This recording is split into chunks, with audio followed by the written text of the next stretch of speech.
Hello and welcome back. It is the end of the year. We are done with all of our orders for customers and we have a little bit of downtime. So where am I going to spend that downtime? You guessed it, right here in the sewing room. I had told myself that at the first of the year, I was going to clear out some of my projects that I have here that I've started and I've not finished, and I am going to do that. But it's not the first of the year yet, so we can add projects to ourselves. So that's what we're gonna do. We're gonna add a new project to us. Well, I was going through some pictures and some posts and things, and I saw a quilt that someone had made, and I loved it. And it's not a hard one at all. It's a quick one, it's a fun one, and well, I'm gonna change it up and do it scrappy. You know I love scrappy quilts. So we're gonna get started with this quilt, and let me show you how we're gonna do it. If you remember a while back, I organized the sewing room. Well, I need to do it again, but I had organized it once before. And I had put all my small scraps right here in a 5-inch square. I put them all in this little tub. So all of these squares that are in here are all 5-inch squares. And so I thought, since you can also buy charm packs that are 5-inch squares, or you can make your own 5-inch squares like I've done, that's what I'm going to use. I'm going to use a 5-inch square for these. Then I got some white and I made some 5-inch squares with those. No, you're not seeing things. This is not a 5-inch square, but it was. It was a 5-inch square that I cut in half. So now it's 2.5-inch rectangles. I'm going to do the same with these. I'm going to take some of these and I'm going to cut them down to 2.5-inch rectangles. So let's get started. I've got my 5-inch squares that I've got lined up. I've got, I think, 3 or 4 here. I'm not positive, but a couple of them here. And then I'm getting my handy dandy So Charming ruler that you would only get exclusively at So Charming Quilt Shop. So this is a ruler that is 6.5 by 2.5. I'll lay this along this one side, and then I'll hold my ruler down and I'll cut along that line. Now these are 2.5 by 5-inch rectangles that also match these.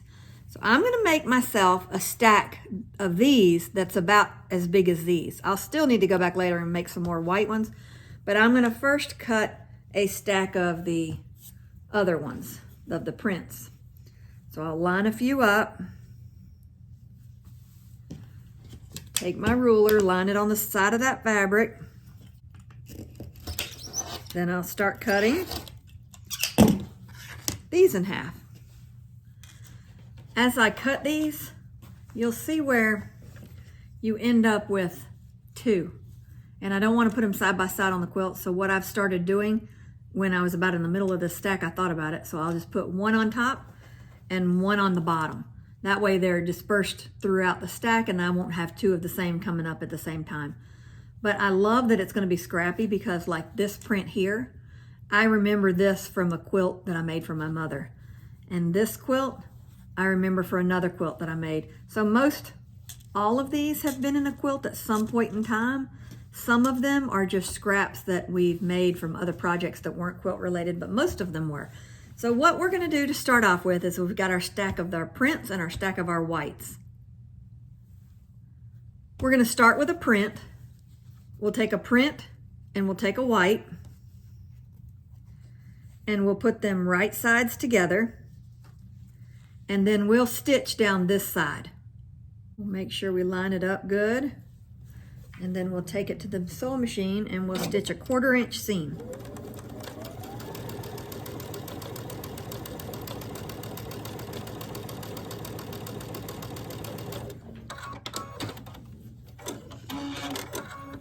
Once I've done that, I end up with this. I will iron them all at the end. I'm not going to iron them as I go on this one. Then I'll take another print from the stack. It doesn't matter which one. And I'll put it right sides together alongside that white and I'll stitch it. Everything's at a 1/4-inch.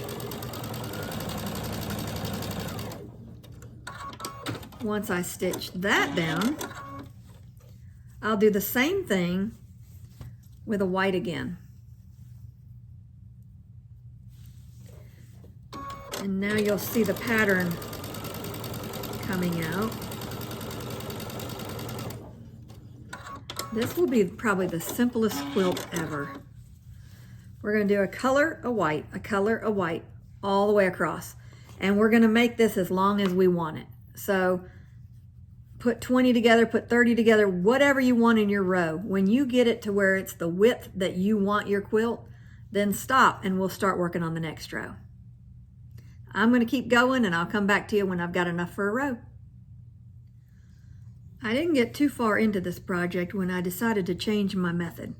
Instead of doing this whole row like this, I'm going to put this to the side and I'm going to take one of these and one of these and sew them together. I'll take one of these and one of these and sew them together. I'll get a whole bunch of units like this, and then I can just sew these units together, because this way, when I put them right sides together like this and I sew it, instead of cutting my thread and starting a new one onto this piece, I can just chain piece them all at the same time.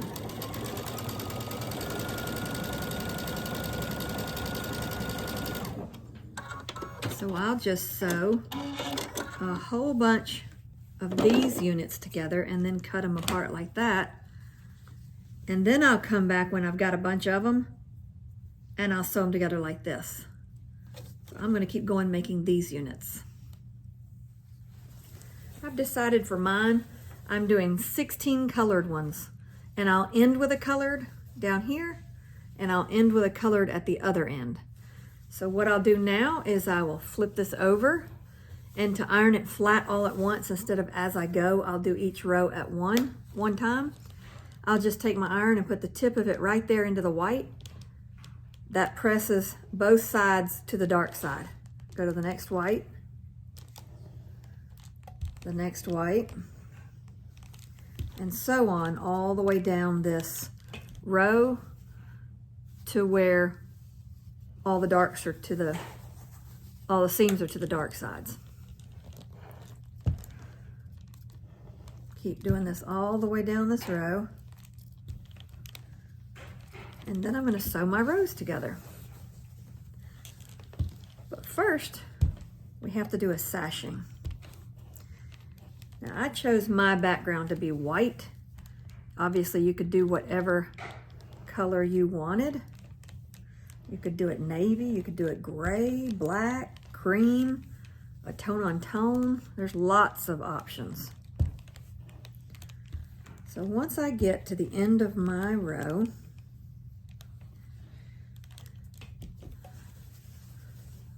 I will put my sashing on. Now my sashing I have already made to the length of the row, and I will lay it out from one end to the next, but I'll start pinning in the middle. So there's that side. This one here is the middle. So I'm going to start pinning. Pin it here. Hold it in place, pin it a few blocks down. Do the same thing. Skip a few, pin again. I'll do this all the way down this side, and then I'll start back in the middle and go the other way. Once I have it pinned all the way on, then I'll just stitch a 1/4 inch down this side all the way down it.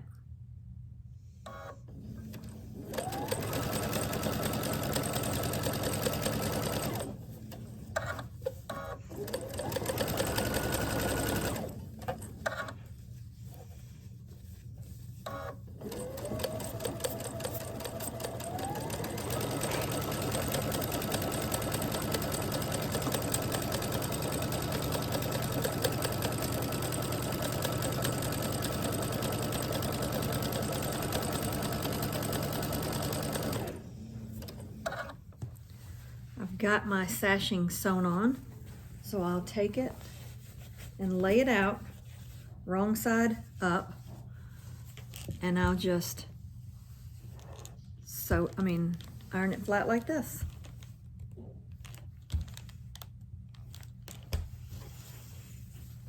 Go all the way down, back up those white pieces.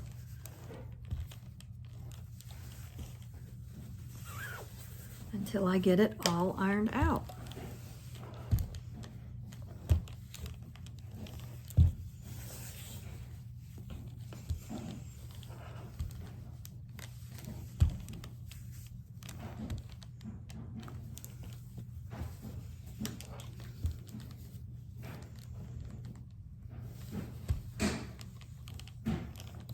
Once I'm done, it'll look like this. And then what I'm going to do is I'm going to take my other rows and sew them together. So here's 2 rows just alike. I'll take them and I'll lay them like this so that the white rows are in between. That can be my top. Then that's my sashing in between my rows. So I'll line it up and pin it going down this row.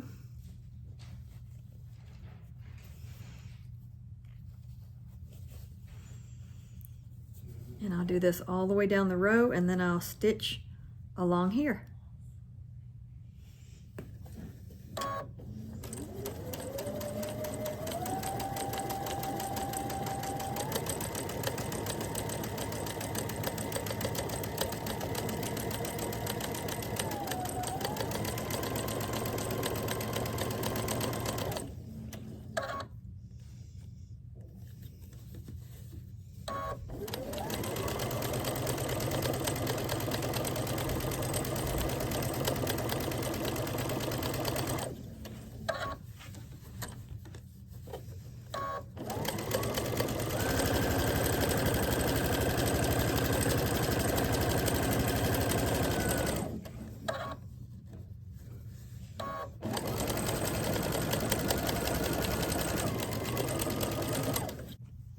Once you finish sewing that row, you'll do the same thing. You'll iron it open all the way down it.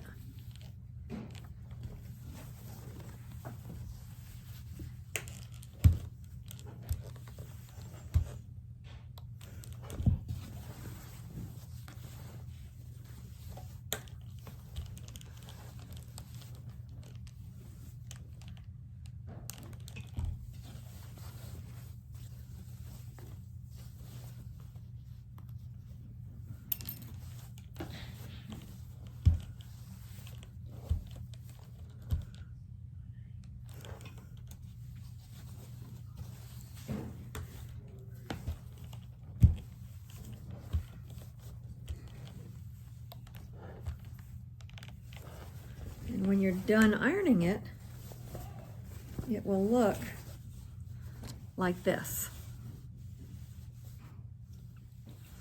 Here's my 2 rows. So I'm going to keep doing this, keep going, and just the same way I did these right here.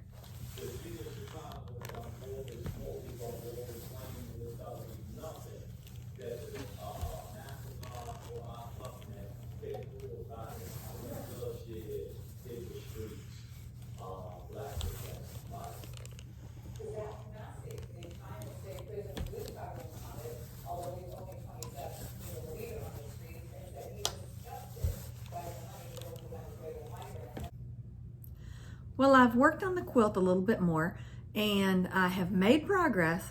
I'm not done yet. I don't know how big I want to make this, but I'm going to keep going as I have time.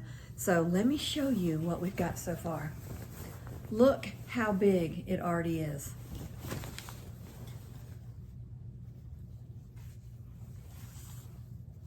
I'll lay it out on the floor and let you see it. It is coming together really quick and it's a fun one to do, and it gets rid of all my scraps.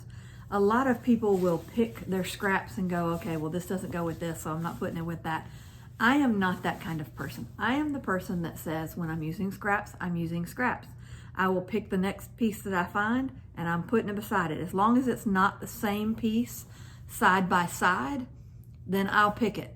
I want to use my scraps. I want to show, you know, the different scraps all along the way. I don't necessarily want them all to be kid prints, Christmas prints, or whatever. Now I do pull out the Christmas prints out of these. I don't really use Christmas in amongst the other fabrics just because I like to save those for a specific Christmas quilt. So these are all my scraps that may or may not have anything to do with each other, but I'm using my scraps. I am not having to buy extra fabric for this quilt. It is a total scrappy quilt. Even this white is what I had on hand here at the house, and I had different pieces that I cut to make it the right size, which are 2.5-inch strips both ways.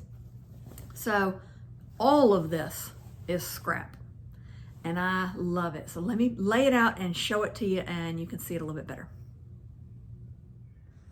This is what I have so far. It's not quite long enough, so I'm going to keep making these rows, and I'll end up down here with that white strip just like that around the edges too, and around the sides. That's why I started with a colored print, and that's why I ended with a colored print down there. So white will go around the top like it already is up there. It'll go around the bottom when I get to the bottom, and then it'll go around the sides. I'm going to keep going with this, and I will let you know when I'm done with it and we start quilting it, because that too will be a fun process. So along the way, I'll keep you posted, but for right now, that's what I've got. I hope you guys have a great day, and well, happy quilting.